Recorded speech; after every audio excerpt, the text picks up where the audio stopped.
Hello and welcome again. Welcome to the Entrepreneurship World Cup National Finals in Lebanon, here hosted by USEK. If you're not directly participating, a big thank you for coming to support the amazing teams we're going to see today. A national finals competition deserves a national anthem. So I invite you please to take a stand for the national anthem of Lebanon.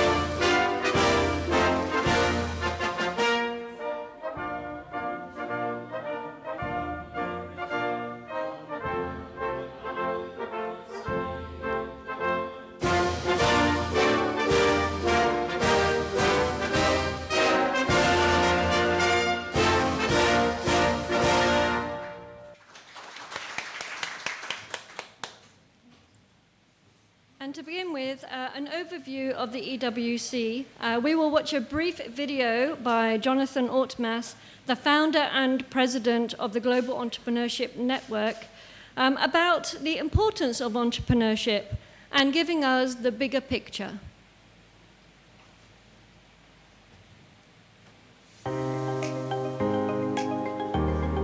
Hi, I'm Jonathan Ortmass, and thanks to the organizers, the judges, the investors, at today's Entrepreneurship World Cup National Finals.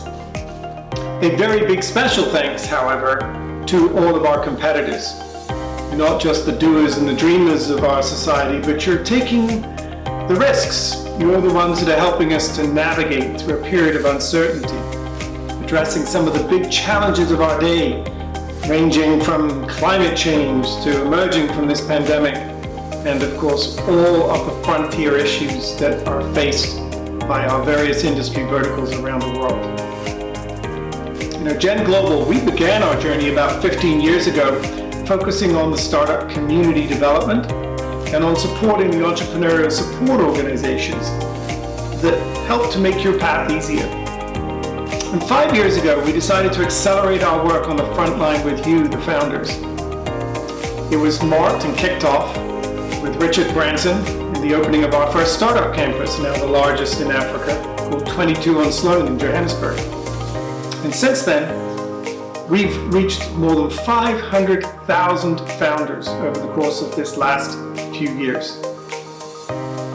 We're very proud to say in that process it's required developing early stage investor networks around the world. We've launched grants programs, and of course provided a lot of accelerator support and launched the Founders Club.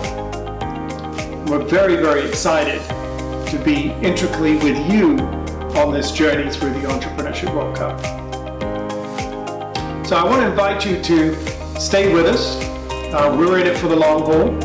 Either get involved in one or more of our programs on the ground, we're in most countries, or come meet us in person. Our next live gathering, which we do every year, is called the Global Entrepreneurship Congress. The next one will be May 1 through 4 of 2023 in Melbourne, Australia.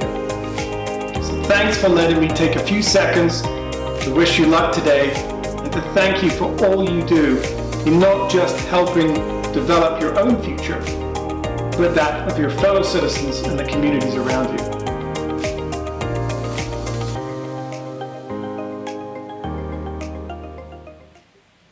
The EWC is the world's largest and most diverse pitch competition and support program for next generation entrepreneurs. Since launching in 2019, the competition has supported more than 400,000 participants and awarded over $3 million in cash prizes across the globe. National EWC finals, just like this one, are taking place worldwide. And the winners of today's competition will advance to the next round, the global finals. The top 100 global finalists will receive $100,000 in-kind support and perks, as well as additional mentoring to compete for a slot in the EWC 100 and pitch on the global stage in Riyadh, Saudi Arabia, in November. A total of 1 million in cash prizes is up for grabs at the global finals. But the EWC is more than just a pitch competition with a chance at life-changing prizes. Every entrepreneur who applies has access to free training from experienced mentors and $25,000 worth of perks from dozens of partners.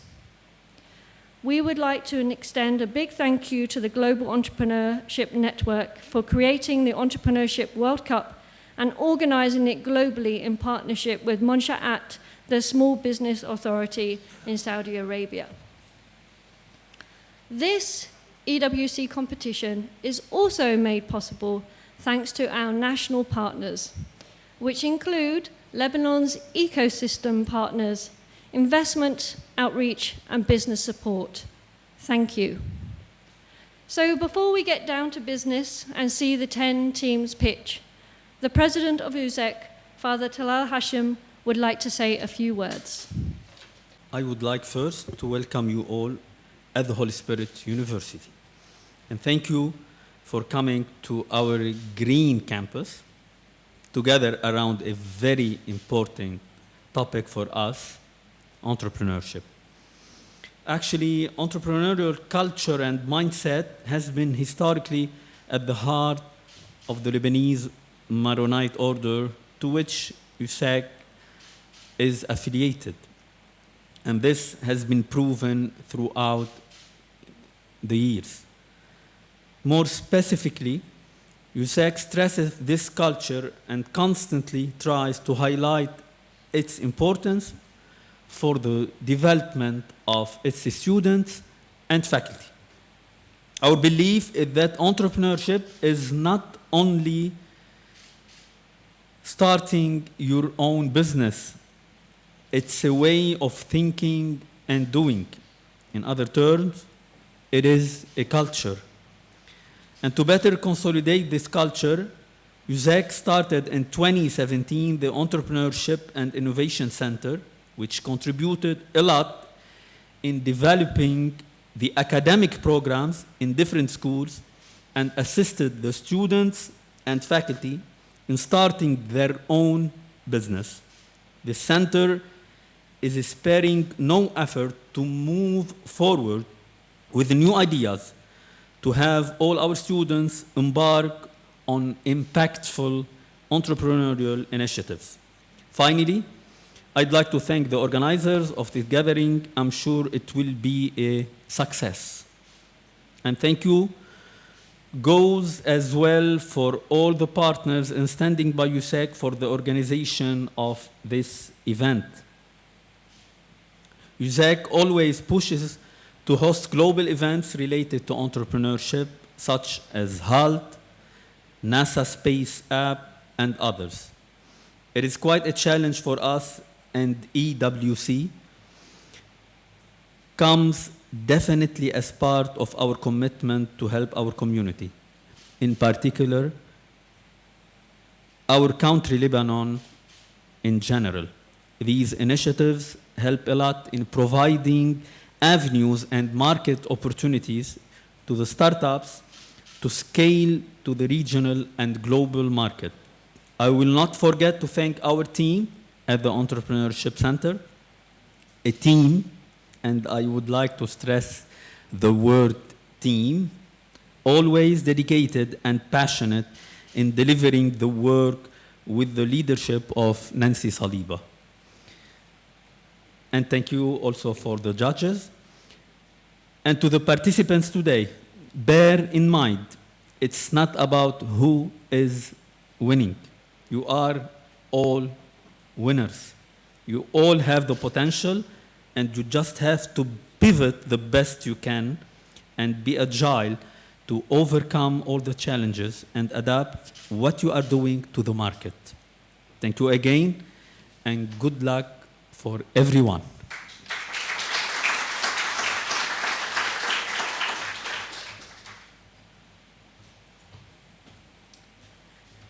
course, the event would not be complete without a few words from the director of the Asher Center for Innovation and Entrepreneurship, ACIE. Nancy Saliba, over to you.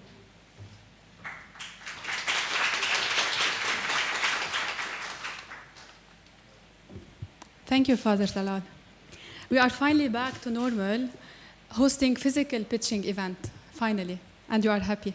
The team at the Asher Center for Innovation and Entrepreneurship, USEK, is delighted to welcome you all here today.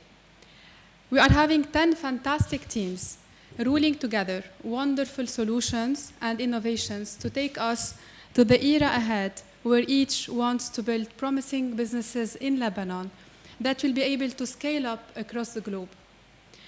It's not just an opportunity today, it's about making impact.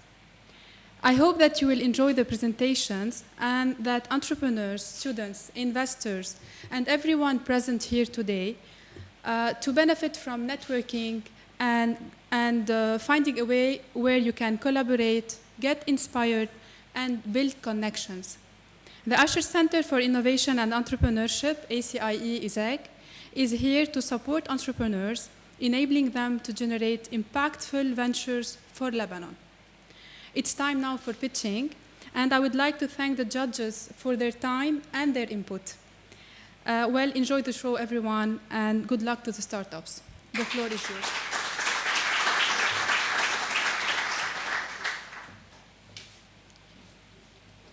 Today, 10 startup teams from across Lebanon will compete now for a place in the Riyadh finals. Over the next few hours, these 10 teams will have 5 minutes to pitch, and they will be rigorously judged by our panel of experts from the field of entrepreneurship. The judges are Suha Nasser, from Agri-Food Specialist at Berrytech, Eli Akras, Programs Coordinator at Calafat, Farah Shamas, Programs Director of Nucleus Ventures, Andre Abi Awad, founder of Entrepreneurship, and Rav Karala, Chief Growth Officer at the Beirut Digital District. Judges, do you have any final words of wisdom or advice for all the teams about to present their project? Good luck. Enjoy the pitches. We're going to be generous. They're going to be generous. And we like to hear that. On the screen, you will see the logos of the teams that will be pitching today. 5 teams will pitch in the first half of the competition. Then there will be a short break, and then the remaining 5 will pitch for the second half. Teams, here are the rules. You will have just 5 minutes. There's somebody over there with a set of signs to let you know how much time you have left. When you see this stop sign, you have to stop, and then the judges ask you questions. If you go beyond the 5 minutes and you're not stopping, you get the horrible hooter, which, just to remind you, it's over. Just to remind you. So nobody wants a horrible hooter. Judges, you have 1 minute each to ask your questions, and when the stop sign appears, in fact, I'll have to let you know by the horrible hooter, then you pass over to the next judge to ask questions. Okay then, now, let the competition begin. Team 1, please proceed to the stage. Smartland, tackling problems facing farmers in a smart way. Hello everyone. Do you know that 142 kilohectares of irrigated agricultural land in Lebanon suffer from the problem of random irrigation and fertilization due to waste of water, fertilizers, fuel, energy, and pesticides, in addition to reduction in national water reserve and desertification? To dig deeper into this problem, we conducted a study on 5 hectares of agricultural land owned by Ibrahim Sayed, and it became clear to us that he loses about $15,000 in every season. To solve Ibrahim's and all the farmers' problems, we launched Smartland and invented eSoil. Our innovation consists of sensing units installed in the land to take reading from the soil, then send this reading to the main controller, which in turn analyze the information and give the order to the valve unit to become in operating mode, and to the pump to start pumping water in case the land needs water. Once the plant takes its need from the water and fertilizers, then the system will close automatically. The system is connected to a mobile application where the user can browse information and receive notification about the field status. After Ibrahim started using Smart Land, he saved about 35% from water quantity, 47% from fertilizers, 43% from energy, and increased productivity by 18%, with a total saving $13,000 in every season. The system can significantly improve crop production, reduce the wasted amount of fertilizers, reduce the wasted amount of water used for irrigation. It also reduces the chemical pollution and contributes into biodiversity. Smart Land differentiates from its competitor by its automated irrigation according to the plant needs, fertigation accuracy, mobile application, and the prices. We also operate beside our farmers, so we know their pain and we are able to maintain and support as soon as possible. To achieve our target, we set solid marketing and sales strategies. Currently, we are visiting our clients. We are sharing in agriculture exhibition and conferences. We are holding a social media campaign, and we will apply on online sales and advertisement tools to reach more customers. Smart Land target market in Lebanon is $5.5 million and $2.5 billion in MENA region. Smart Land main revenue stream come from setup fees and subscription fees. In 2019, we started our R&D. And in 2021 and 2022, we started executing a project. We execute more than 12 projects covering 100 hectares of agricultural land in Lebanon. Now we are developing our system and we are executing more projects. In 2023, we'll open more markets like Gulf and MENA markets. Here we have samples from our executed project. As you see, our clients are using renewable energy. Our company is a green business and we are applying international standards in our operation. We will build agreement with the farmers to return back any equipment to Smart Land when its shelf life reaches to the end. We invested $40,000 to start our business and launch our system. Our revenue increased from $3,100 in the first year to $120,000 in the fifth year. And we will reach $5.5 million in the fifth year with a profit margin 30%. Now we are looking for $100,000 fund to cover our cash deficit and help in opening more markets. The fund will be spent on system and app development, marketing and sales expenses, and purchasing equipment to manufacture our final product. There are a strong team behind Smart Land composed of me, Reem Al-Abbas, and my partners Ahmed and Khalid came from agriculture background, and we decided to use our knowledge in the service of our community. Please join Smart Land to help the farmers to minimize their costs and maximize their profits. Thank you.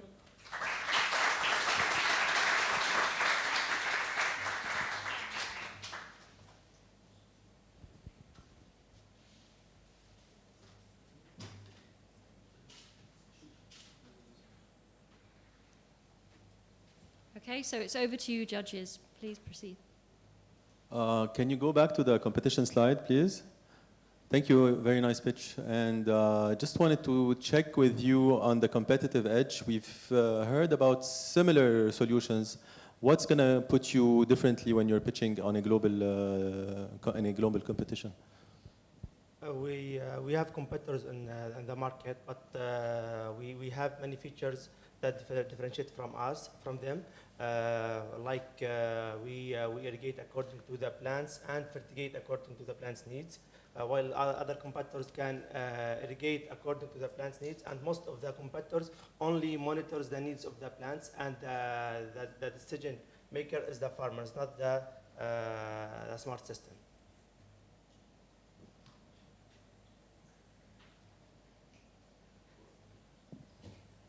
Hi.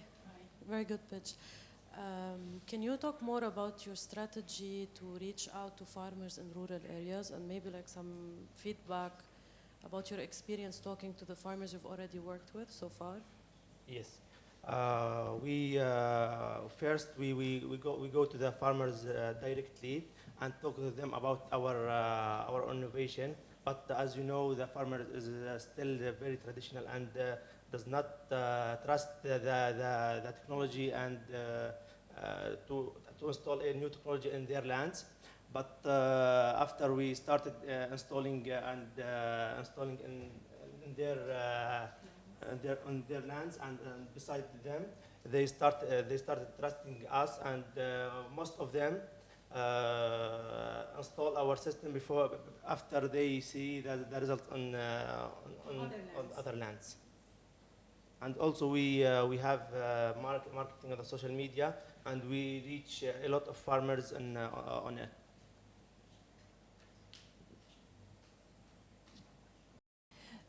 Thank you. Very good to see you again. My question for you is, you are spending on digital marketing. So how many farmers are you finding on social media, and how is it linked to your persona, which is, as you just said, a traditional farmer? And in 2022, we reached till now about 25 farmers. Just 25 farmers. You made deal with them? Yes, and Okay. we installed on their lands. We reach about 70% of them on the social media. Yes, it makes a big effect on the people. Of course, after we go to them and introduce them more to the system. You need to mention, just because I know about it, that you educated 30 farmers how to use Zoom, and you did a webinar with them. Yeah. Mention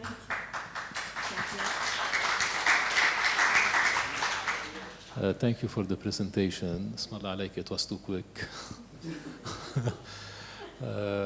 My question is related to your pricing.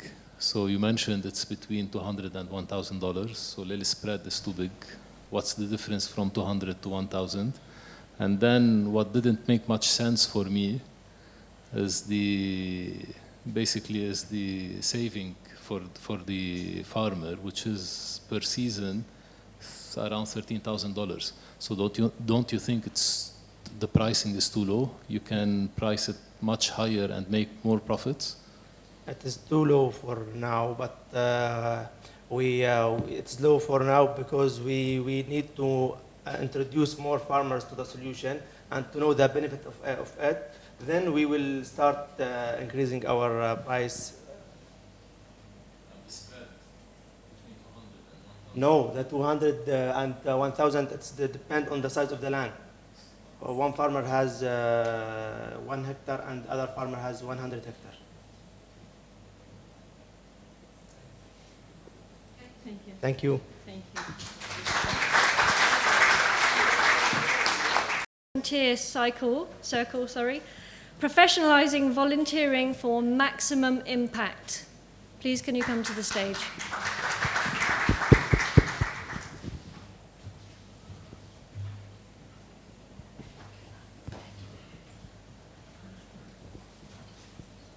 Can I stand on the other side, or you will not see?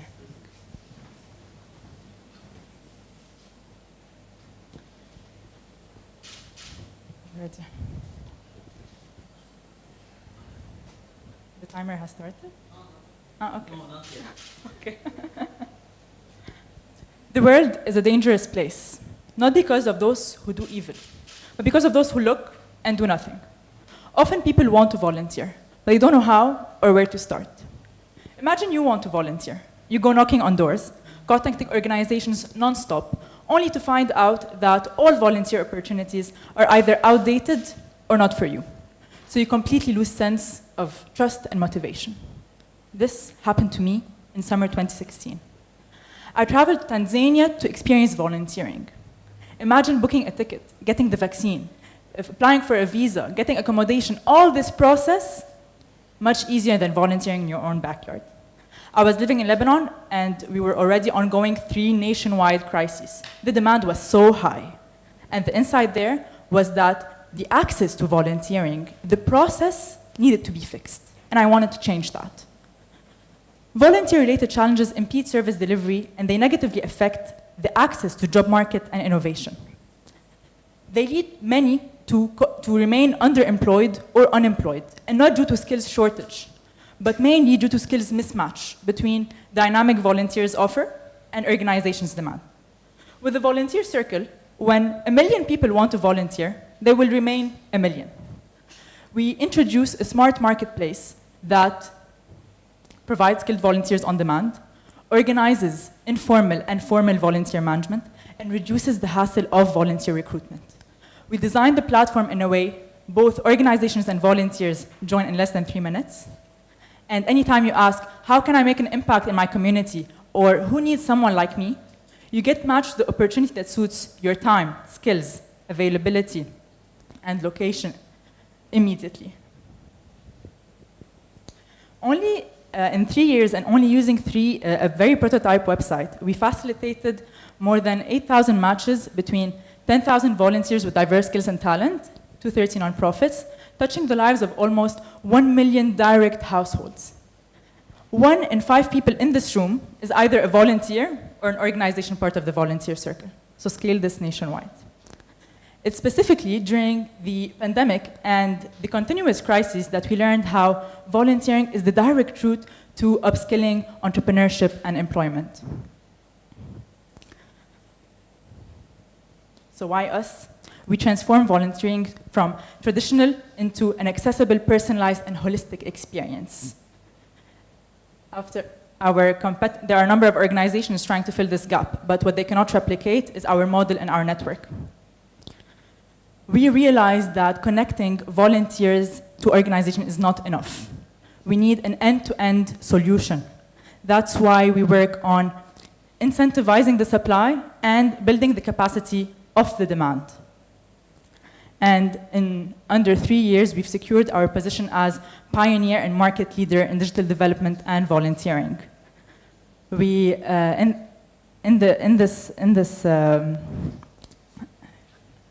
yes, I will get to it. Services that we offer include outsourced volunteer management on behalf of organizations, volunteer leadership masterclass, which is a prerequisite to join our community as an organization, talent sourcing and job placement, and product-based solutions based on for corporates, academia, and agencies, you name it. So you might be wondering, why us for the Entrepreneurship World Cup, right? And finally, we formed the A team. And our team, instrumental skills, combine more than 70 years of relevant experience. Our solution is the catalyst to all the initiatives and the startups here with us today. We are trying to support the MENA startup community. Our platform multiplies directly and simultaneously their impact and is scalable to serve the global community. So you are looking for the next generation of innovators, employable, and active citizens. And volunteers are the renewable resource that accelerate our development, improve our lives, and move our economy. And the volunteer circle is bringing about this change. So join the circle, because to scale our impact, we need capacity to grow our team, grow our marketing to cover every single district regionally, and definitely invest in making our platform smarter, redefining the impact in the MENA region. Thank you. Thank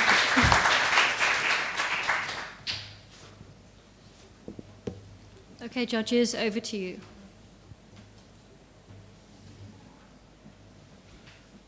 Very nice pitch and very interesting problem that you're solving. I like it. I like the twist with the upskilling with volunteering, so definitely this is an edge that you could build on. Just maybe I did not notice it very well, but did you talk about the revenue model that you have? Definitely, I can definitely can you just give us? Definitely. So our revenue is based on the on-ground challenges that we've experienced the past 3 years. We have products and services. The services are volunteer management on behalf of organizations. So we have a team of account managers that manages and attracts volunteers on behalf of organizations. There are also different packages for that. We have volunteer leadership masterclass, which is a capacity building 40 minutes prerequisite for any organization or initiative to join our community and tap into it. It's a mechanism to protect both volunteers and organizations.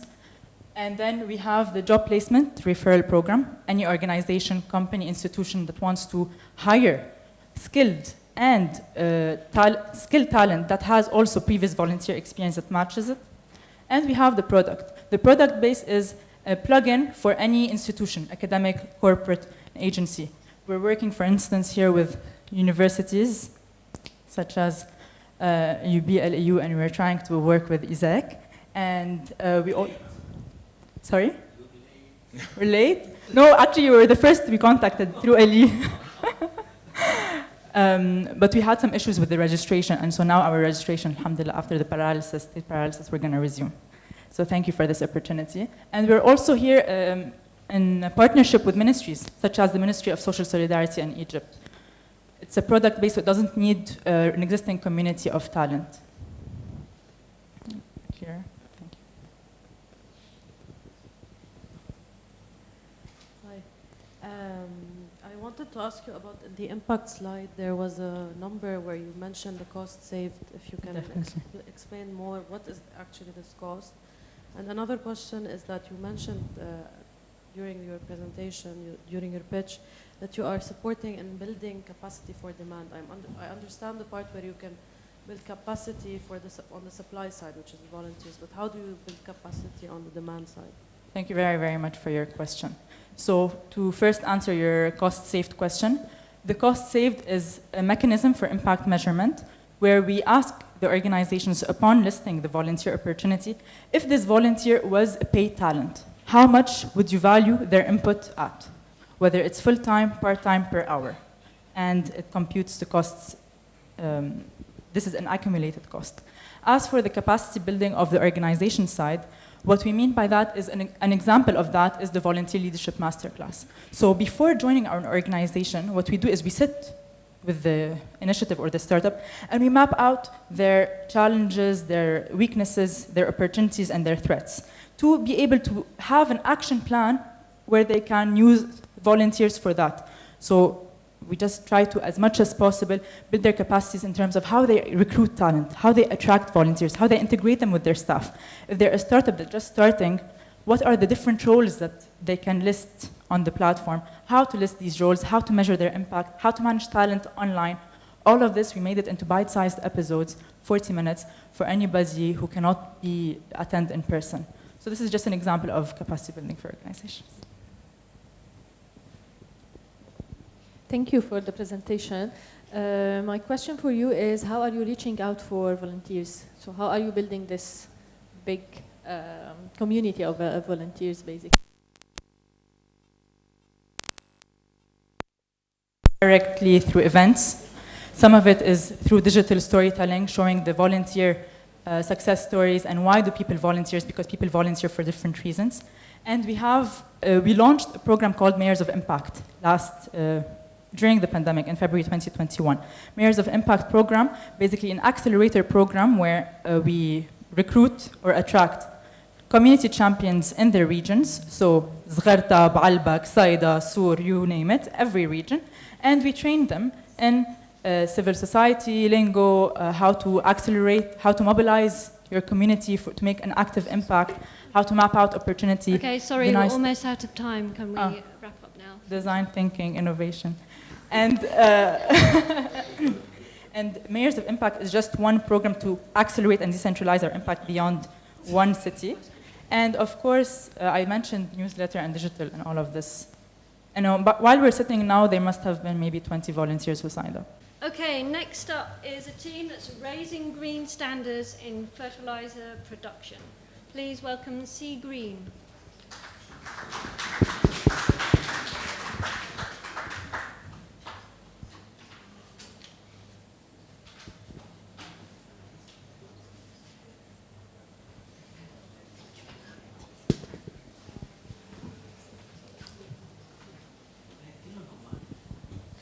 Many wastewater treatment plants were installed in many countries in order to treat the sewage.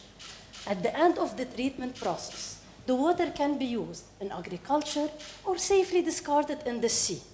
However, around 10% of the sewage is a solid part called the sludge not treated, and randomly discarded in the soil and the water, leading to major problems to both our health and environment. In addition to that, due to the economic crisis, the world is facing food security and fertilizers problem, leading to an increase in fertilizers use and price. Sea Green transformed all these challenges into an opportunity and offering you a 100% local organic fertilizer and biodegradable pots using a unique and innovative technique. This is the first concept in the area. It's done according to the ISO, odor-free, and answers the 3 axes of the Sustainable Development Goals. Sea Green creates local, affordable, and green products.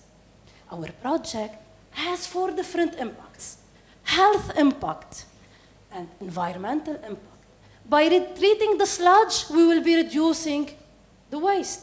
Economic impact, by supporting the farmers who are struggling on a daily basis to secure and pay for the organic fertilizers. So by using their national currency for an affordable price, for a better quality, we'll be able to support the farmers and the global economy. Social impact, by creating new job opportunities. The market size is very large, and the MENA is at least $2.5 billion. In Lebanon is around $40 million.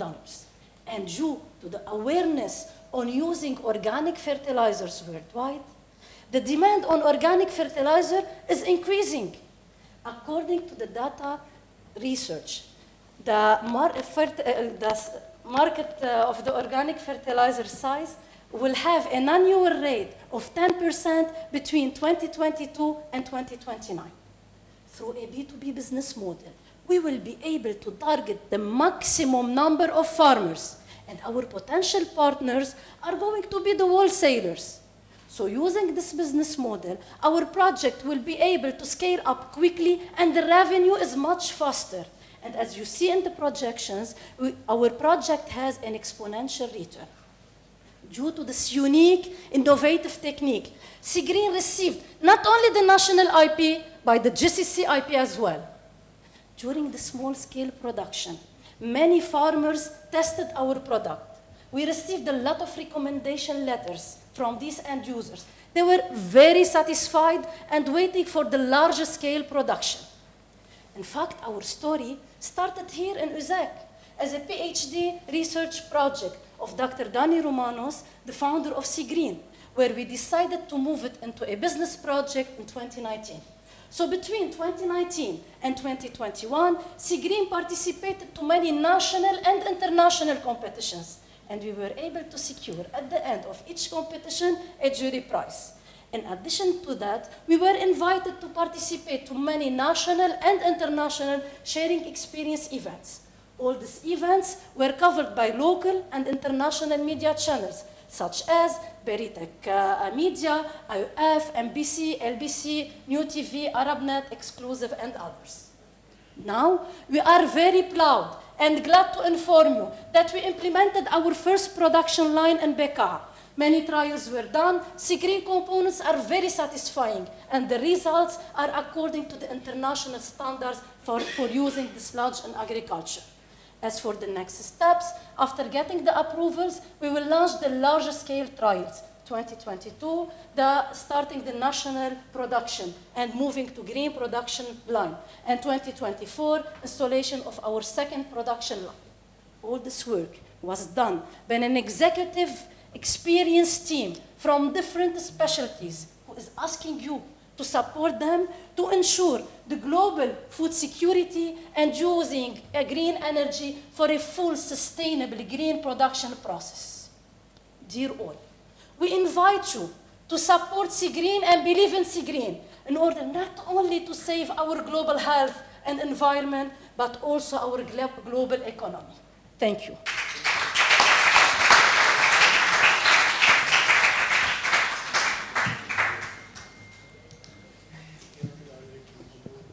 Any question from the judges, please?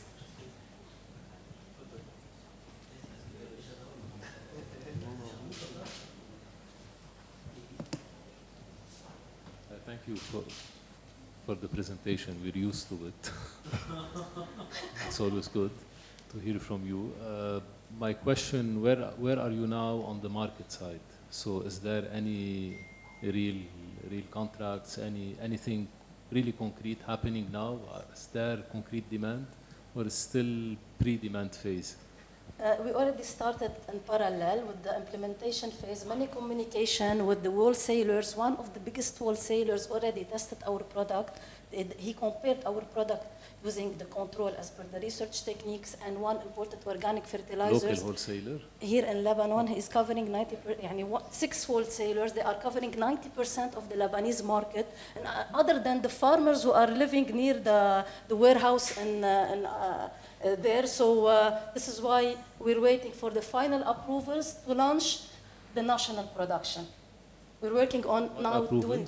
What approvals can you explain? Since we're type 2 in the industry, so 6 ministries should be giving the approvals. So now we just have one more approval. They are supporting us and cooperative. So soon we'll be launching the larger trial scales.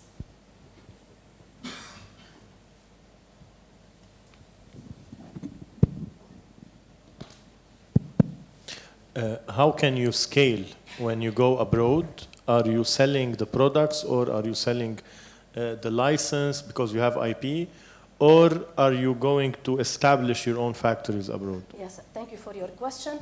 In 2020, we participated to Qatar Stars of Science in Qatar, season 12. So one of the judges, he told us, guys, what are you doing here? You're in the quality control phase. You are part of Qatar Vision 2030. So directly we decided to do the GCC IP in Qatar.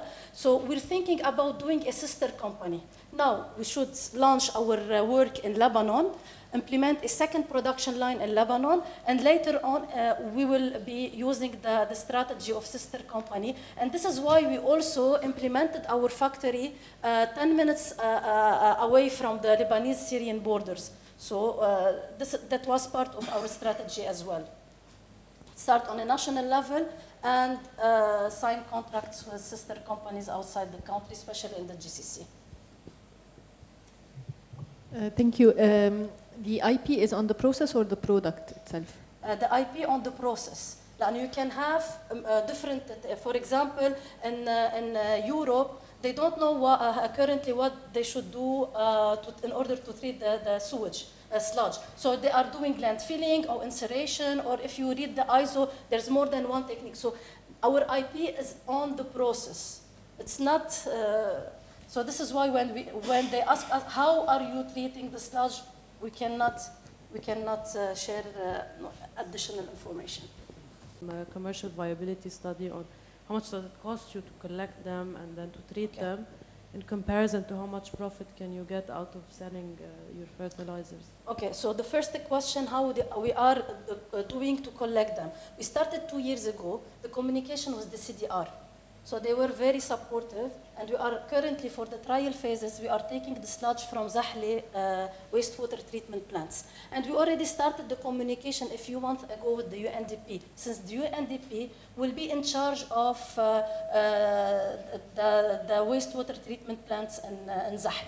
As for the cost, since due to the current situation in the country, we will be paying for the transportation fees from the wastewater treatment plant to our warehouse. So the cost will be $220 US.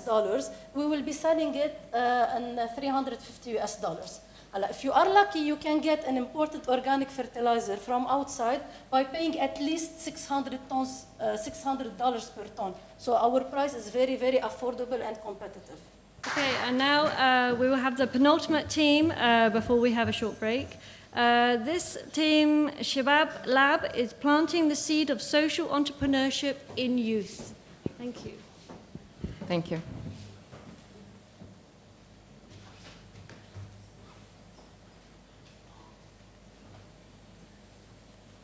Hello, everyone. I'm Dana, the managing partner at Shabab Lab.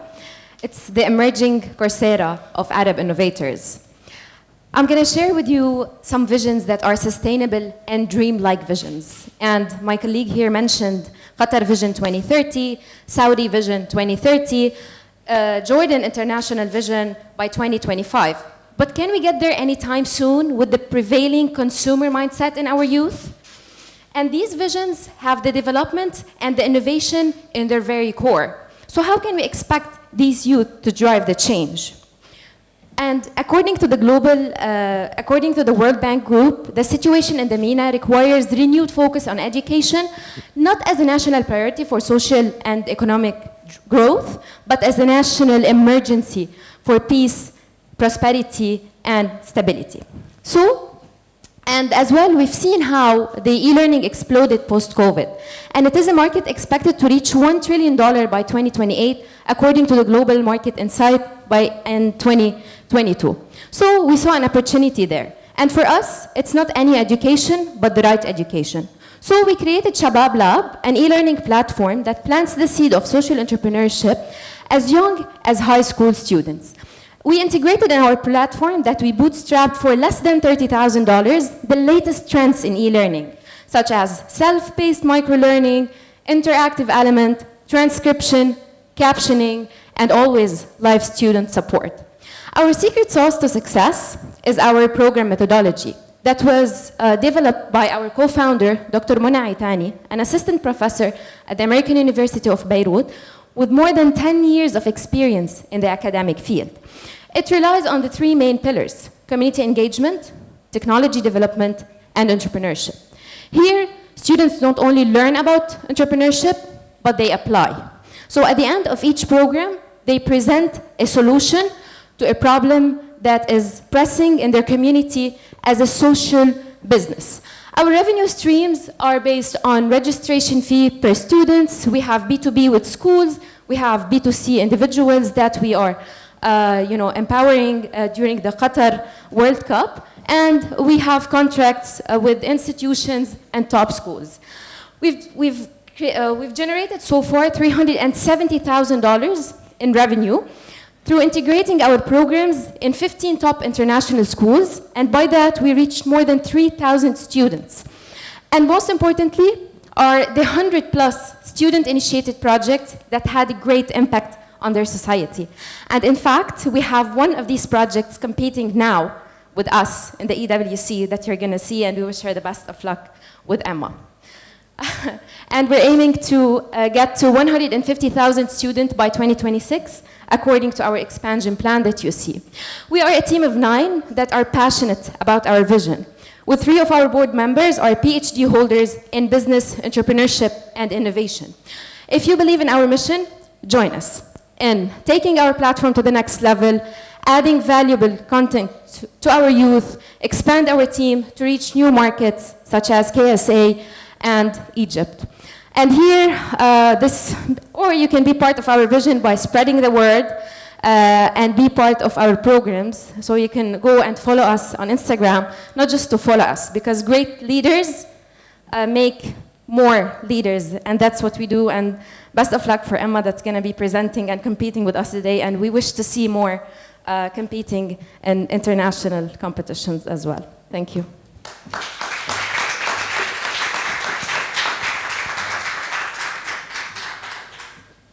Thank you for the pitch. Just a quick question. Of the 370K revenue generated, what is the percentage of the recurring revenue? You mentioned that you partnered with top 15 schools. Is the partnership still going? Is it a pilot? True. So all the partnership with our schools are recurring revenue. I'm gonna ask half? Okay, so 50% from our CFO over there, 50% of that is recurring revenue from schools. And the other are contracts, right? Okay. Okay, the last team before we have a small break to give the judges time to assimilate what they've seen for the first half and to grab a drink of water. So the last but not least, I'd like to introduce Plastic Lab, producing plastic properties to shelter populations.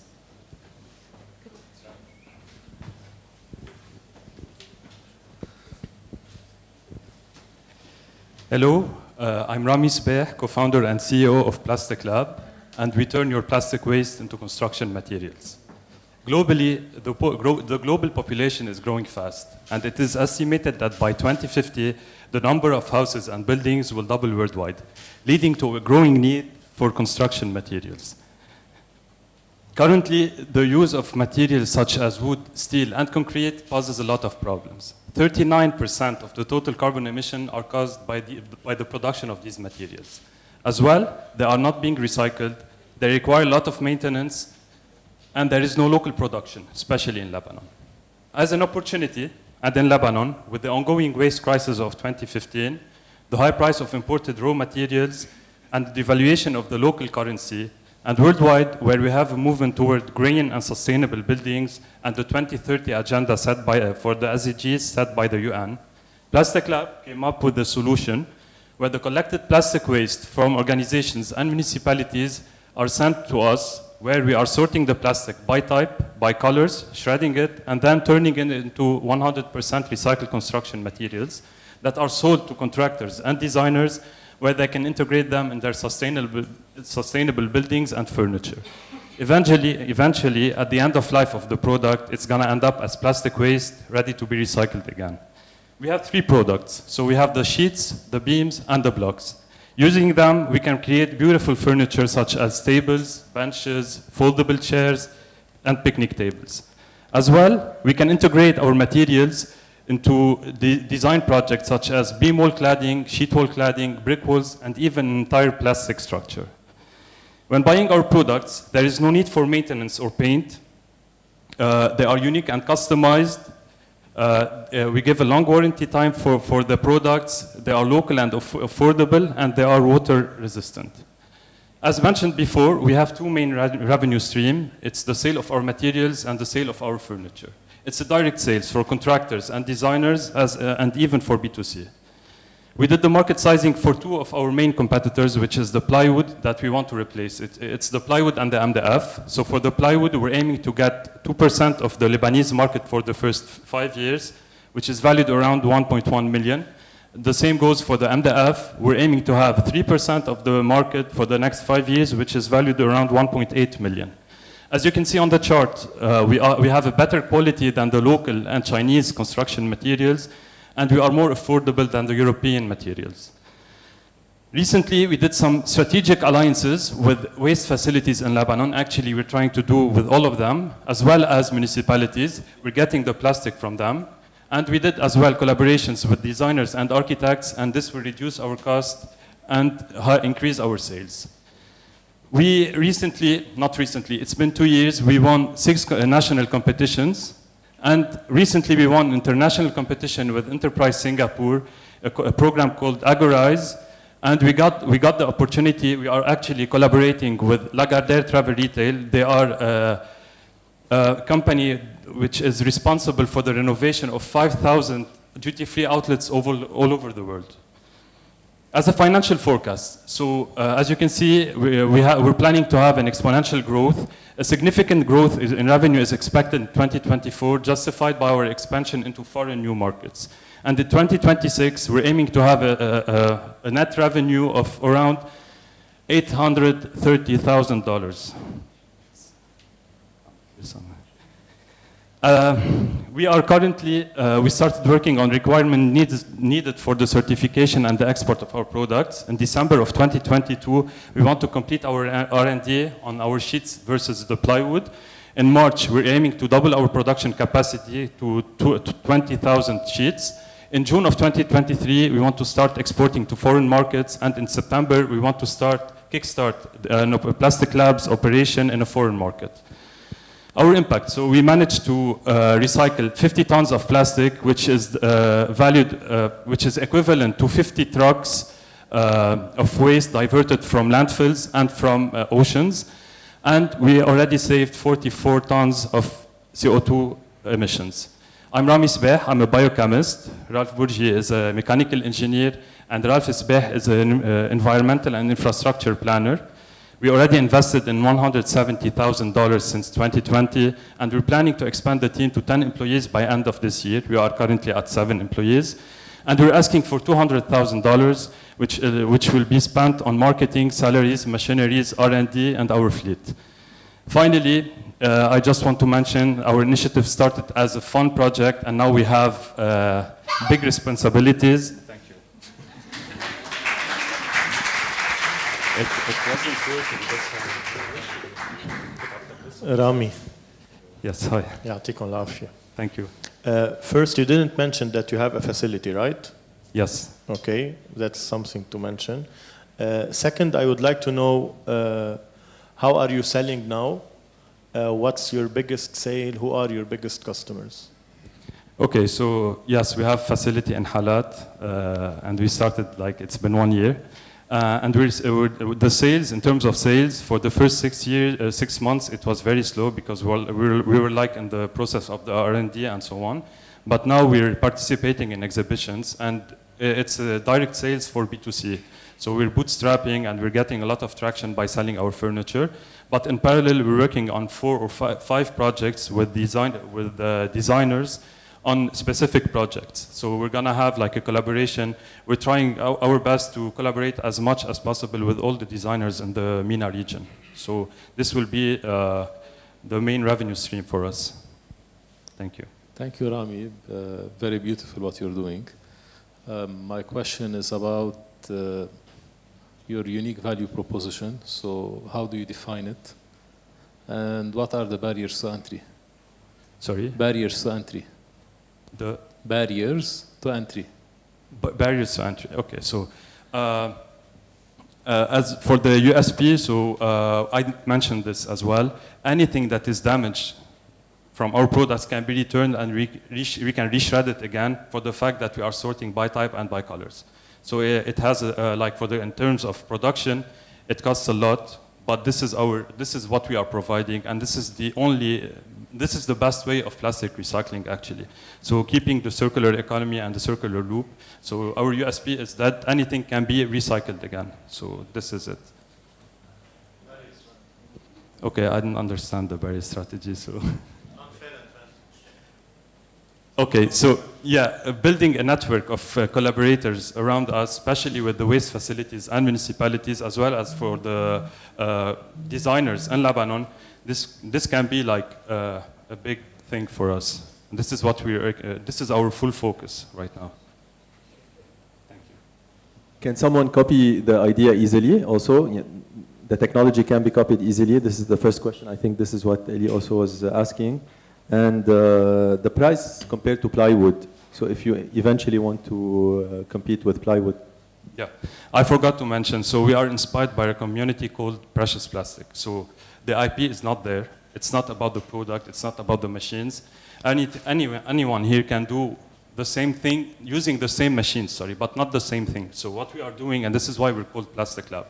So we're working on our R&D on so many levels. To mention a few of them, so we're working on our fillers, on the technique, on the exact heating elements, so on. So no, it's not that easy. We've been working on this for 2 years. So we're ahead in 2 years. And I forgot the second question. It was the... Compared to plywood. Yeah, so for the plywood. In terms of pricing. So we are focusing on replacing the plywood in the market and the formwork. So in comparison with the European plywood, we are cheaper by 20 or 25%, but we are more expensive than the Lebanese or the Chinese plywood, but we have an added value, is that we have recurrent customers, so whatever happens to this sheet, it can be returned, and they're gonna have another one for a discounted price, and it lasts 8 or 9 times more than any plywood board, even the European ones. So this is what we are working on right now. One last question, if I may. So when you started your pitch, you were talking more about the construction industry, and then throughout your presentation, it seemed like the products are only pieces of furniture and some items. What is the relation between how you started talking about the problem and then how you got there? And is what you're doing used in construction and constructing buildings and residential and commercial buildings in some way? Yes, so we have 2 main revenue streams. So it's the furniture, which are like something we are doing right now, and we have the R&D to replace the construction materials, and we are in the process.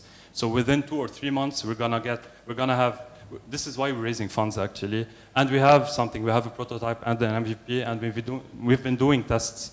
So this is why it's not, you can't see the products right now, but we're working on them. Thank you. Thank you very much.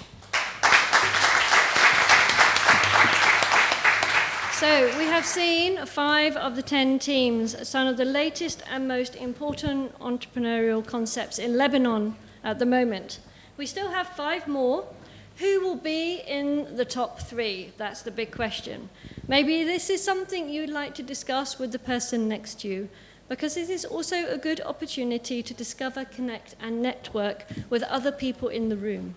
So there's coffee and water outside, and we'll be coming back in 10 minutes for part 2 of the competition. Thank you. And you've met some interesting people, I hope, and had some good conversations during the break. So without further ado, let's get back down to business and welcome the first team of the second half onto the stage. So please, Luxeed, can you please come to the stage? Zapping weeds for an organic future.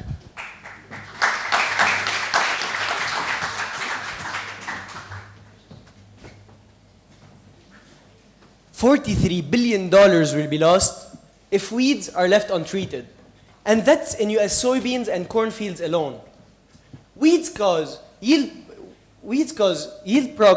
problems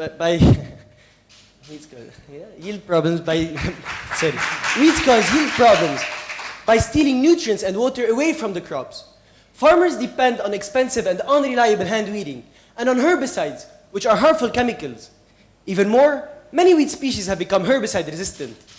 For instance, one herbicide-resistant weed called blackgrass is costing the UK economy nearly £400 million each year.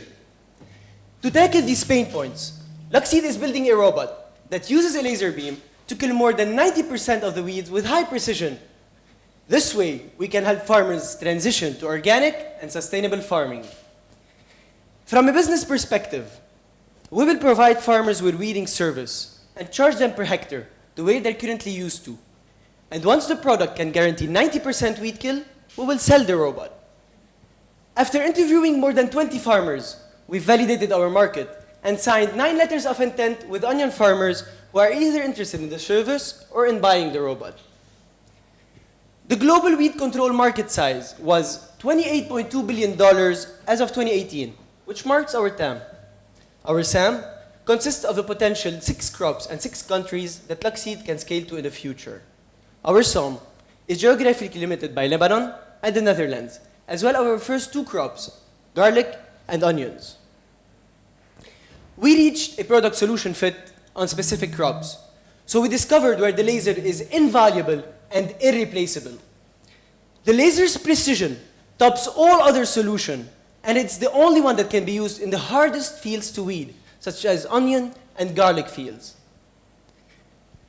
Luxeed's robot replaces all traditional solutions into one that causes 0 losses when in use. The robot improves the farmer's yield and enhances the quality of the crops. And guess what? The whole process is hassle-free. Other than traditional weeding solutions, our indirect competitors are smart robots that can tap into organic fields, into onion fields. Unlike EcoRobotics, which uses ultra-targeted spraying, Luxeed's robot can tap into organic lands and not just conventional ones. EcoRobot is an example of a smart mechanical robot, but from their videos, we can see that it causes soil disturbance and wouldn't be a good fit for denser onion fields. In Europe, our direct competitors are Escarda and Weedbot, who will start on carrot fields once they release their first version of their laser robot.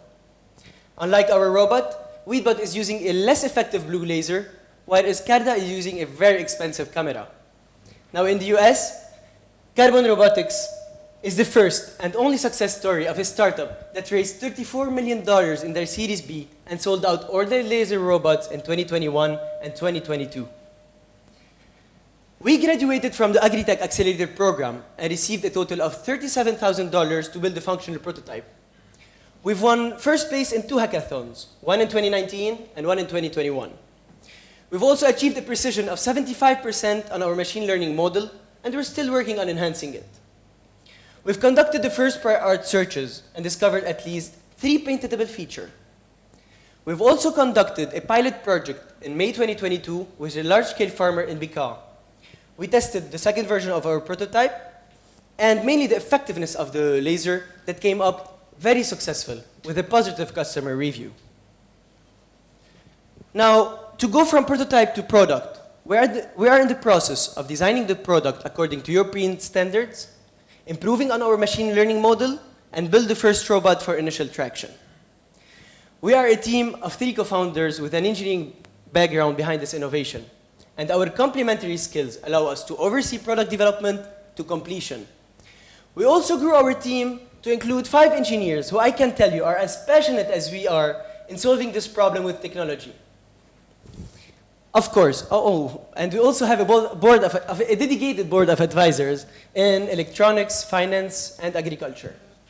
Of course, with your support, we can do much more.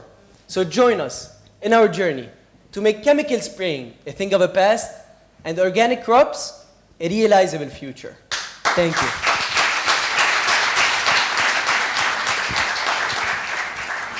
And questions, please, judges.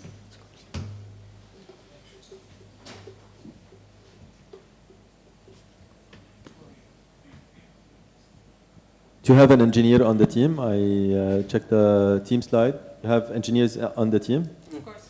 Okay. And compared to the company that raised 24 million, if I'm not mistaken, where do you stand? What are they doing and where do you stand? Would they be interested in your technology at some point or do you compete with them directly? Oh, the startup. It's actually, it's a validation for us because back then, before they went visible in 2021, we didn't know if this innovation actually worked with someone. We know that it works, but as optimized on the field, not in the labs. So that was a good boost for us and for the people interested in this organization.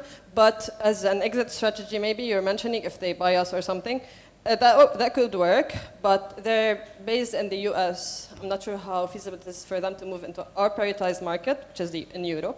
In Europe would be John Deere, for example, as an exit strategy. They would be interested in buying this.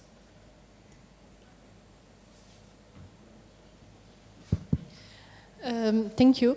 At what TRL are you now, and when do you expect to be at TRL 9 and ready to be in the market? So what is the timeline you would expect to deliver the product to the market within?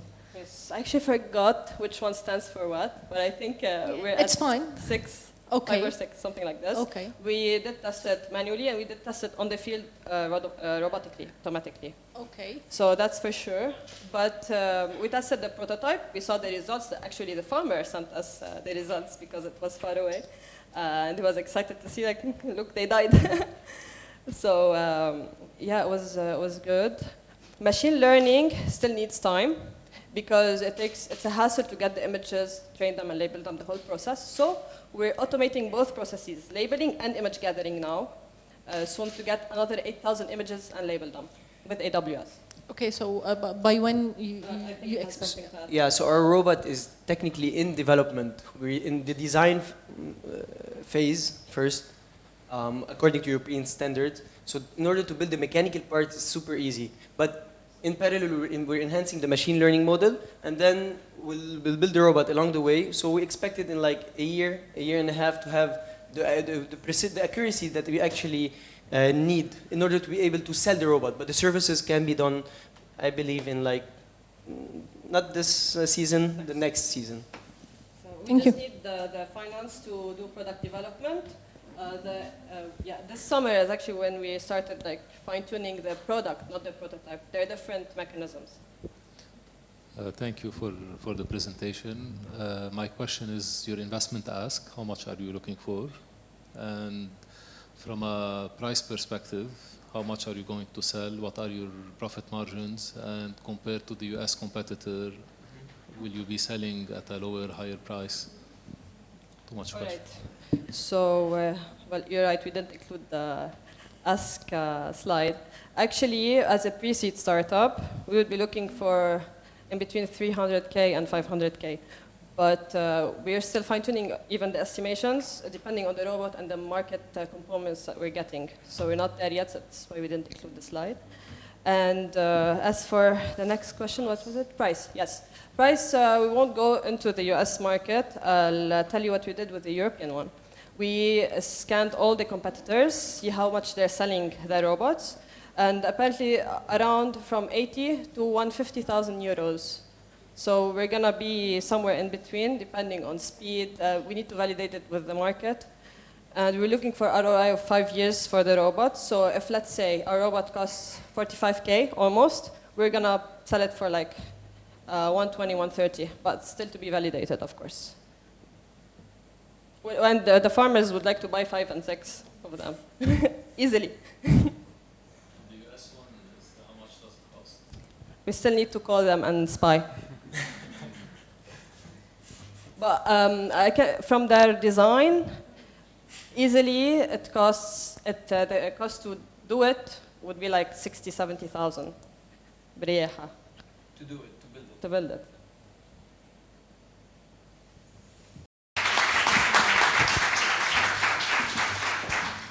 Okay, next up is USEK, a roadmap for patient care and comfort.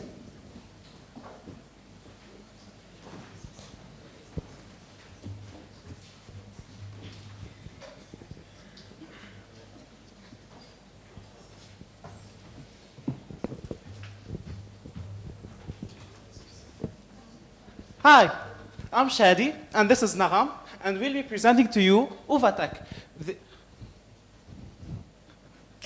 USEK, the companion that every pregnant woman will want. So first, can you imagine 130 million pregnancies happening around the world? Well, 50 million of them will be dealing with preterm delivery, which will lead to 1 million deaths of newborns and babies. The cost of all pregnancies are $68 billion only in the US. So you can imagine how much it would cost for all the world. Now, in pregnancies, we have multiple risks. And to reduce these numbers, we have to constantly monitor this patient. And this will lead to frequent visits to the hospitals and clinics.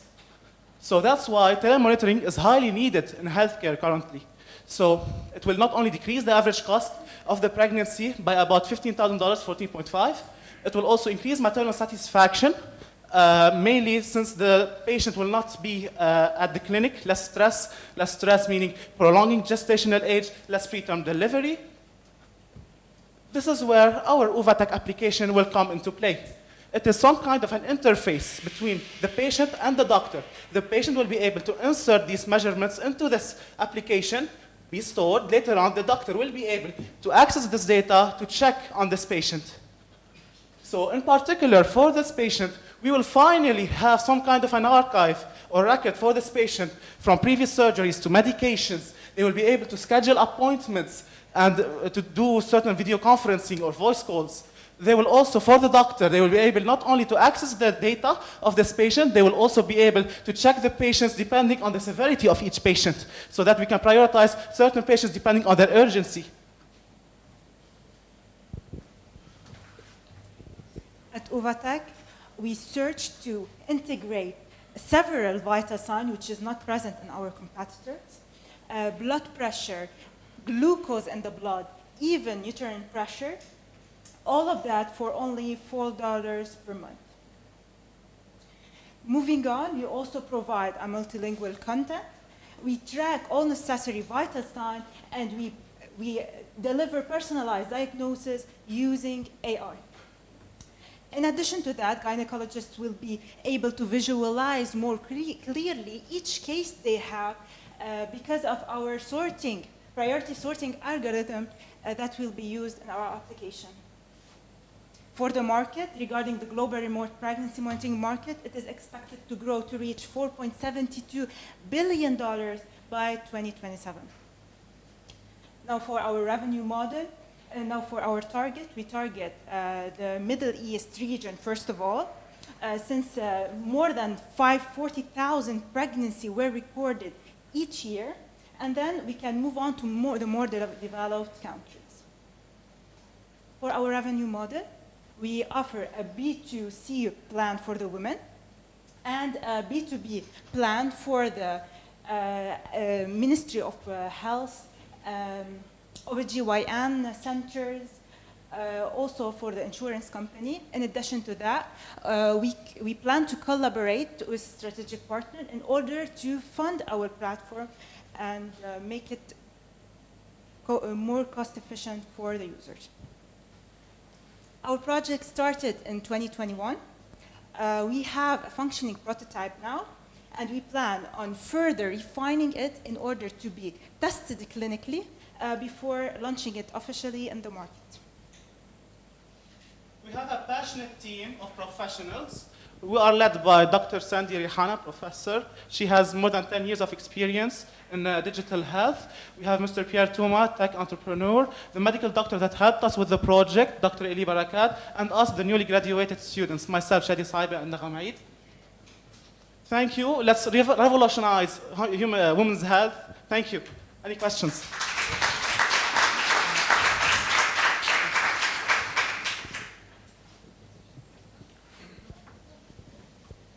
Hi. How does the user input the metrics into the app? Is it manually or through? Currently, we have a proof of concept, some kind of a prototype, only manually, but we hope to have some kind of a kit with sensors. The game changer is having a tachometer sensor, which will sense the movement of fetal movements. This has never been done before. It's very innovative. And if you're able to do it, then we don't need actual manual data. Right now, we are looking for clinical data, clinical validation. And to do so, we will go for manual input. Okay, and in the meantime, what is your USP? Because there are a lot of health apps that you can easily... We're not looking to collect data. If you want to collect that data, go buy an Apple Watch. I don't want you here. This is for pregnancy. This is for pregnant women. We are mainly looking for AIs, an AI that is able to check the data and call this doctor, tell him, hey, dude, listen up. Hey, this woman needs you. She needs your help instead of going to the clinic and wasting time, more stress, more risky pregnancies. We don't want this. That's why we are not really looking to collect data. That's not our objective. We will have to do it, of course, but that's not our objective. No, that was not specific. Okay, good. I got your answer, but that was not my question. It's not about collecting data. It's because pregnant women have iPhones and Apple Watches, and they input their temperature, ovulation dates, etc. So.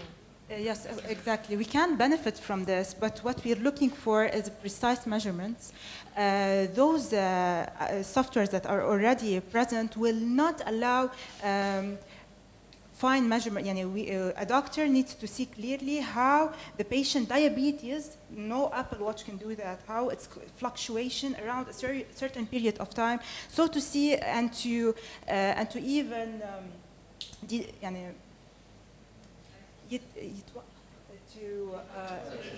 predict, thank you, any risks arising for the baby or even the woman's life, threatening the woman's life.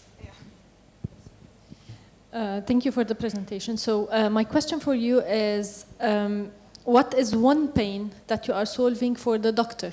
Because the acquisition of the mother who is pregnant and expecting is somewhat easy because she's following up on her pregnancy. But the doctor, what is one pain that you are solving that will push this doctor to really adopt your solution?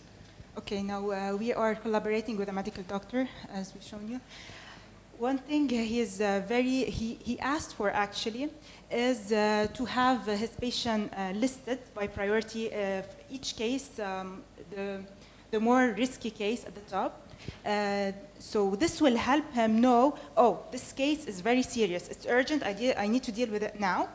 Some other patient will be just asking, why do I see my temperature rising, which is not as critical as blood, for example, showing. So sorting algorithm was asked by the doctor himself. So yeah. So I understand from your response that you really validated with only one doctor gyneco who is part of your team, and no validation is done yet with other gyneco that will be onboarded on the platform, right? Correct, but we have received approval from the doctor himself and his father. We have approval to receive pregnant women from both their clinics.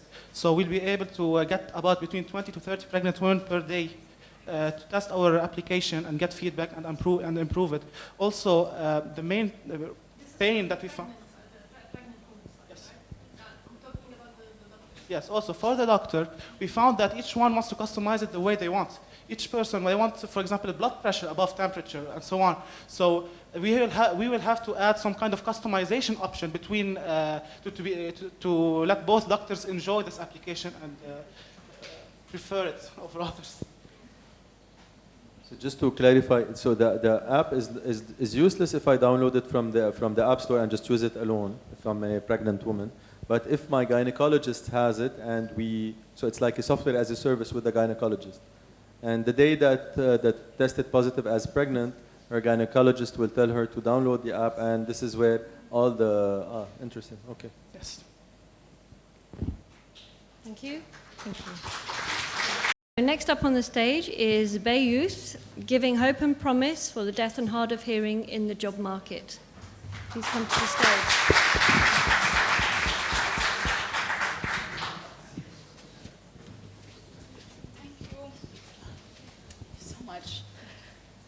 Okay, perfect. Hey everyone, my name is Emma Seyman and I'm going to be representing Beirut.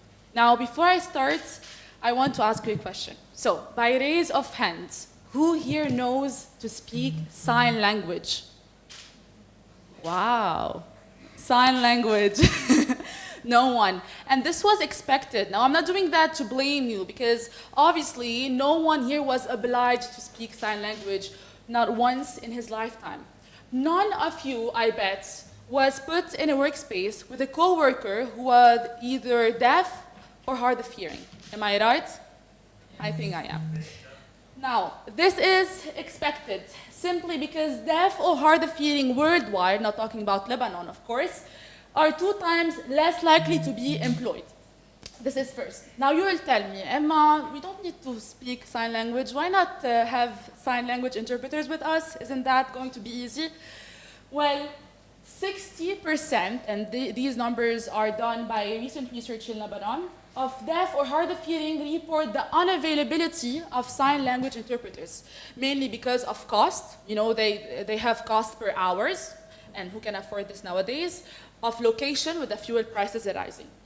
And there's something very important. Now, what about the employers? Employers in company, and I think most of you can also agree, have this problem of having recurrent cost for assistive technology that help people who are deaf or hard of hearing. They have to pay it every single time and then. Now, this is why, I mean, if we cannot get the sign language interpreter, why not digitize him or her? This is what we are doing. Now, it is important to know that there are more than 5,500 people with profound hearing impairment who are employed in Lebanon, among the 9,000. So that is important to know that. This is our target audience. Worldwide, there are more than 70 million with profound hearing impairment, of only 37 million are employed. Now, our solution is very digital. It's very tech-based. And it's going to digitize practically how sign language interpreters are used by people who have major deafness or hearing impairments. And so we're developing an AI software solution powered by augmented reality, which I'm going to explain, to ensure a two-way communication that is live and automated between people who are hard of hearing and vocal ones. How does that happen? So let's say that I'm deaf or hard of hearing. I'm going to put my augmented reality glasses. Augmented reality show you the world around you, like normal glasses, but they also add a top of computer-generated images. So you have a computer also kind of showing in front of you in addition to the environment you have. And so if I'm deaf or hard of hearing, I will sign language, and through computer vision, this sign language will be translated into speech so you can understand me. And so when you speak, your voice is going to be either captioned in front of me so I can eventually understand what you're saying, or if I do not know how to read English, it's going to be transformed as an avatar-based person who's going to kind of usher to me the sign language. Now, the revenue models, we are a software in premises. So the software in itself apart from the glasses, are going to cost $75 with a 50% margin profit for us. We are going to get revenue mainly from our perpetual license, ads, and affiliate marketing, and in-apps purchases. Now, the traction. We have, after the blast, been able to be the only ones among other NGOs to collect databases about those who have had hearing loss. So we have a comprehensive database concerning that. We have built connections with different CSOs that are leading the market of disability inclusion here in Lebanon. And we have been featured on in many competitions, such as UN Lebanon Take a Step campaign, the Global Goals Music Roadshow, IPAG laureates here, which is an international competition, and other competitions. Now the next steps, because we're still in the idea prototype phase, we have built an alpha prototype. We're going to test the prototype with a remote SL interpreter and VR headset with customers along with an NGO. We're going to modify, as we go along and have customer feedback, we're going to modify the white paper of our software to accommodate to the feedback, and then we're going to deploy our first version hopefully of the software in American and Lebanese Sign Language within the 6 upcoming months. We have an amazing team, and we have decided to outsource our AI talent. Our AI talent has more than 12 years of experience in AI and blockchain. We need, of course, help in these 3 fields. I don't have time to do that, but thank you so much for listening. And I hope that with you, we can be able to give a voice to everyone because everyone deserves it. Thank you so much.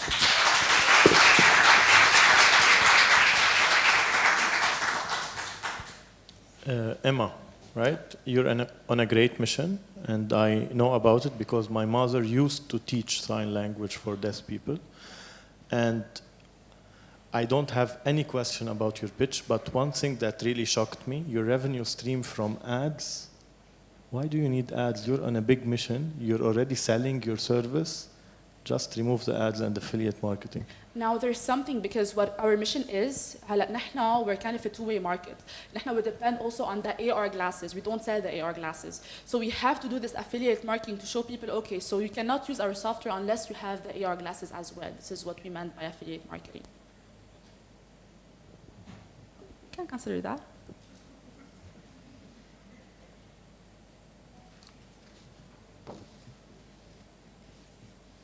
Any other questions?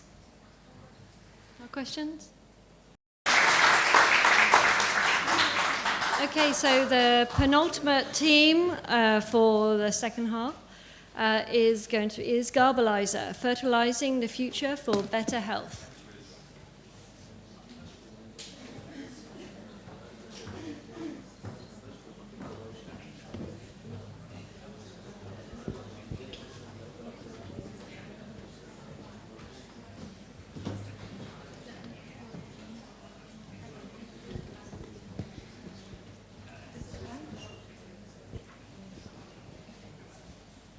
Hello. My name is Zainab Ismail. I'm the co-founder and COO of Garbalizer. Did you know that the use of chemical fertilizer in agriculture put over 1 million people at risk of contracting cancer? Where chemical fertilizer are the primary cause of food quality, soil health, and friendly organism destruction.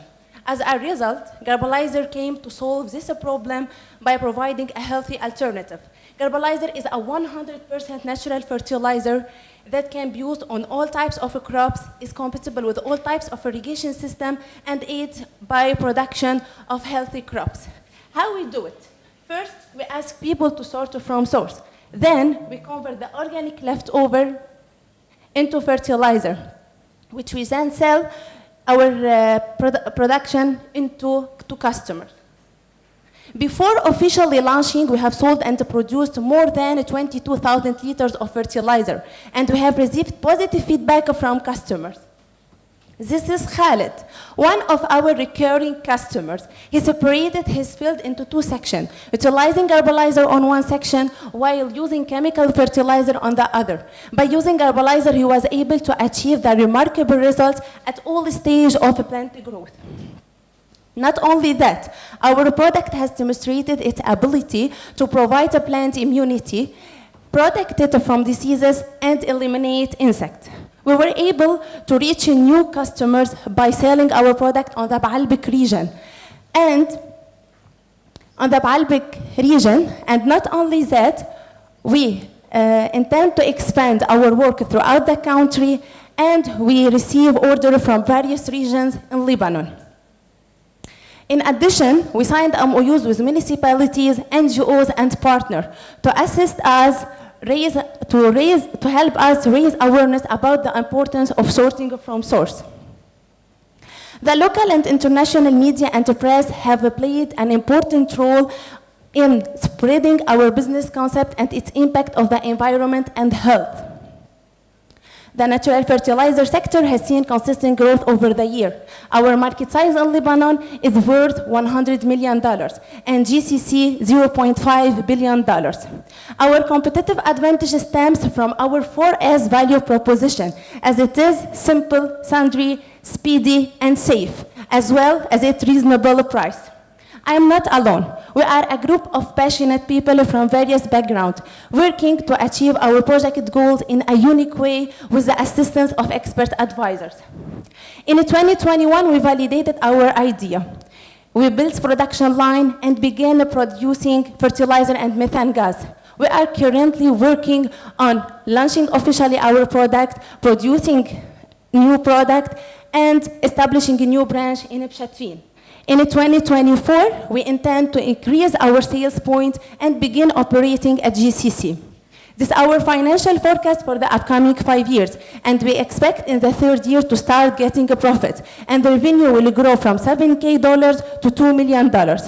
We are looking for $500K as fund to market our business, develop our product, increase our sale, and market new and access a new market. Furthermore, we would like to form numerous partnerships to assist us in replicating our fermentation facility and attracting investors who share our ambitions.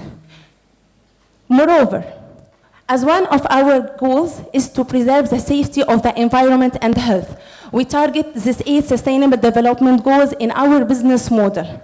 So, join Garbalizer and invest in it so we can all grow together. Thank you.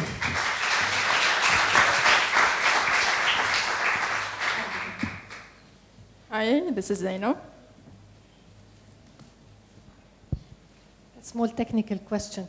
I like that you validated your product with the farmers, but my question for you is your product now validated from a technical perspective. Did you get any certification, testing, lab testing, etc. for the product itself? Okay, as for the product, currently we have validated our product through the labs in Lebanon and international labs to get that the R&D of our product and the quality control is very good. As for the certificates, yes, we are working on our certificates, but we need some time, but we're working on it. Okay. Why you didn't launch yet?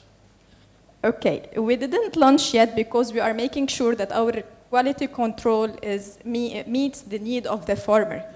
They are always giving us the commands or any edits that you want, any modification for the product. We're taking that into consideration. In addition to that, we are studying our market in Lebanon and we are studying our market abroad. So we need to be working on both markets. So we need just to be making sure that we can do both together. Can you please explain how are you going to manage the logistics and sourcing of material? Yeah, sure. In order to go to an industrial scale, large scale production? Yeah, sure. Currently, we have started our. We're going to start operating 2 tons per day in our new factory. As we are launching a new factory, we're opening another one. But regarding you mean about raw materials, how we're going to get our raw materials. One of our targets is to work on the environmental aspect for our program or for our business. Okay, so we're going to ask people to sort from source. This is one we're doing with the municipalities, and we are raising awareness for people all among more than one municipality, but currently we are working with the Britel municipality. So we will ask people to sort from source and give us their raw materials. Anything else? Do you Do you think this process is easy to be replicated with other municipalities? Any lessons learned from the first experience you had? It is not too easy, but we can't say that they are not responding to what we are asking them to do. Some people are really interested, they are showing their interest, as well as that we can not just target the households. We can target, let's say, restaurants, we can target B2B businesses that would give us the leftovers, so we'll have more leftovers, more quantities. This is it. Anything else? No. And now for the last team on the Entrepreneurship World Cup Lebanon 2022, we have PVVOT, Cleaning Technology for Clean Energy.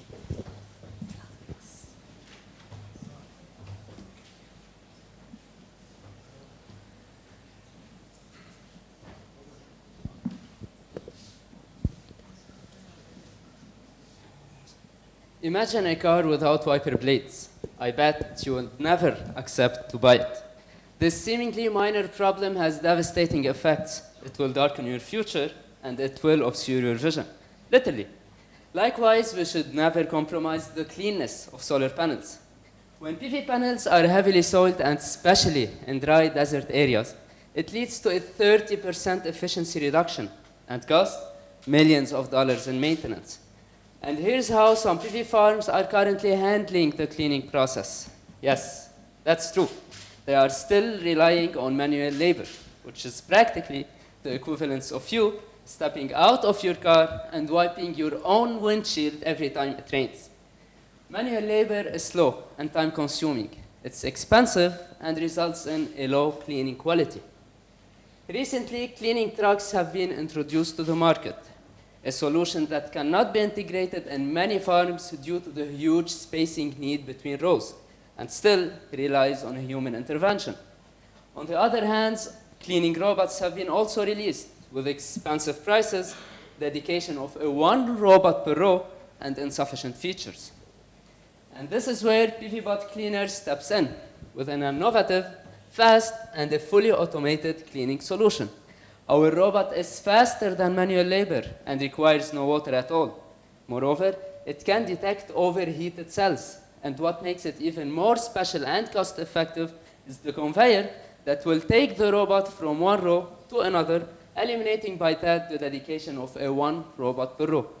In addition to that, our product will be assisted by PVBot UI that will allow the user to schedule the cleaning process, get alerted in case of hotspot, track PVBot location while alerting in case of any malfunctions, track the weather, and finally generate report.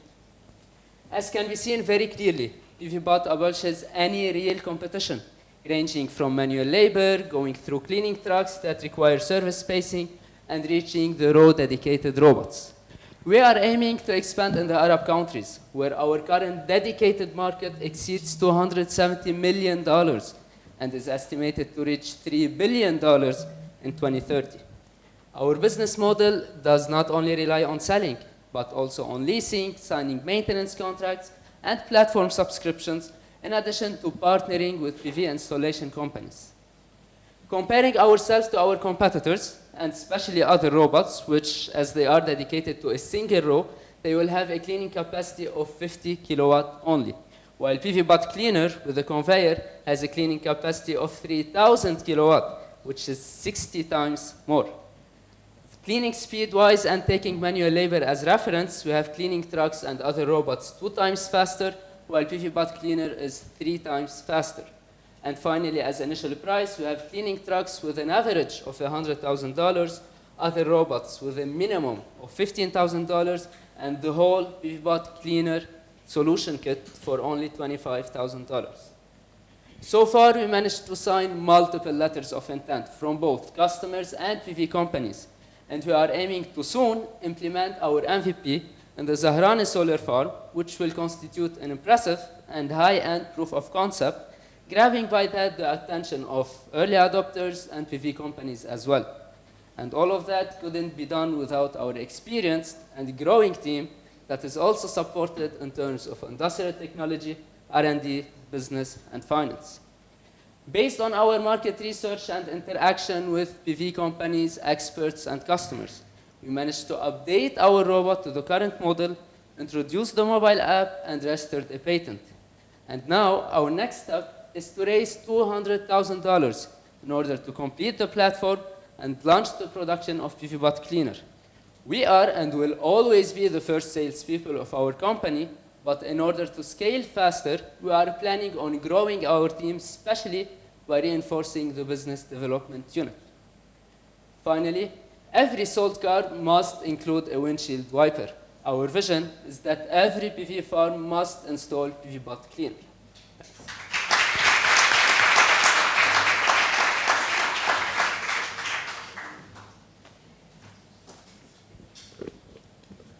Okay. Any questions from the judges, please? Thank you. Interesting talk of the town solar panels these days.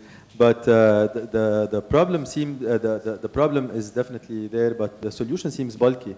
So from a product design, so these days you go for technology, maybe not software. You cannot do software, but something. Maybe a drone, and you're not using liquid. Why is that? I'm not using. Back to your, looking at the car, the windshield is very inexpensive. So looking at this, it seems expensive, bulky, needs rails. So you probably thought about this. Can you tell us more? Yeah, sure. So I'm not using water. Why? Because in desert areas you don't have water. It's so expensive to buy water. Price-wise, those are just some backup slides. Price-wise, we're selling our product to big PV farms and not to individuals with household solar panels. So as you can see here, from a single cleaning cycle, you need $600 using manual labor, around $84 per cycle for cleaning trucks. That's addition to the average initial price. $120 per cycle for cleaning robots, while PVBot Cleaner, you need $0 to clean your PV farm, which is a huge 3 megawatt PV farm that you need to clean it every day or every couple of days. But the installation cost is higher, right? The installation cost, we just have the... What if someone comes and creates something simpler, or you've thought about this, it's not easy to do a simple product to clean large... No, we already thought of it. That's the simplest you can do, and even to have more customers if you want, our product is custom made for each PV farm, so it can be in any length, and even the conveyor is auto-adjustable. It adjusts itself before launching the robots. Yeah. They are self-powered, safety measurements, and all of that was taken into consideration. Thanks. Any other questions? No? Okay. Thanks. Thank you very much. Well, the pitchers have pitched, and the judges have been taking notes, and it's time for them to put their heads together and make some very important decisions, while we can enjoy our time by grabbing another coffee and some snacks, mingle and connect, and we'll be back in 10 minutes for the results. I would like to thank each and every one of you entrepreneurs for pitching, for giving us this energy, this positivity, this hope, and يمكن كلكم, I know most of you, I've been working with some of you. I saw how much you are persevering, how much you want to continue, you want to change, you want to change the situation, to make an impact, and to really push the economy forward in Lebanon and worldwide. So keep it up. I think someone said already that there is no winner and losers. You are all winners. You have reached this stage already. So someone believed already in your ideas. Keep it up. Keep pushing. Keep changing, and keep creating impact for the society and for the world. The third place goes for drum rolls. PVBot Cleaner.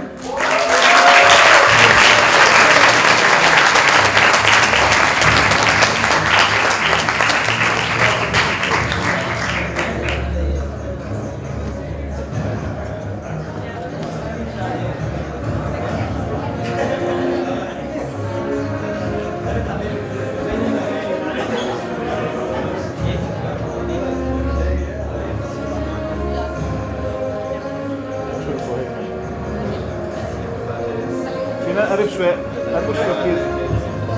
قرب شوي سكرين. اوكي جريت. يلا جريت. اوكي يلا 1 2 3 4 1 2. ثانك يو.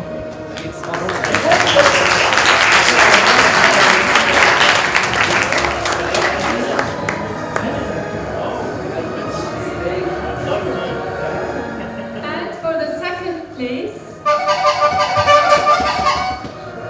it goes for a green startup, which is Plastic Hub.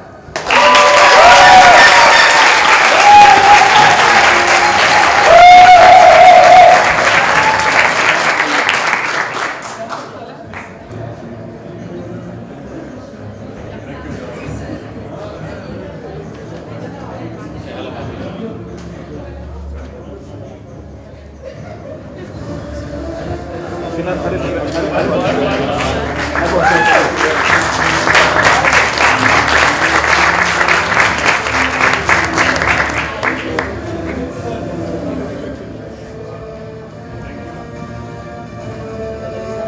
And now, the first place, the winner of the Entrepreneurship World Cup national event, Lebanon,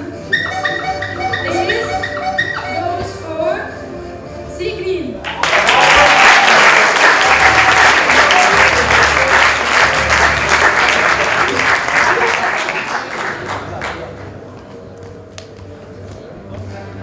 مبروك.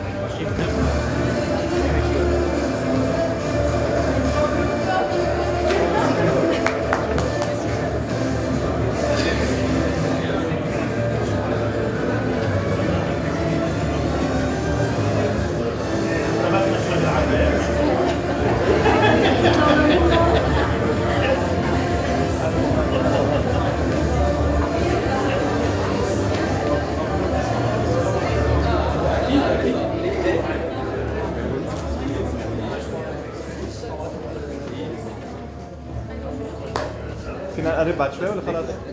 اوكي يلا جريت.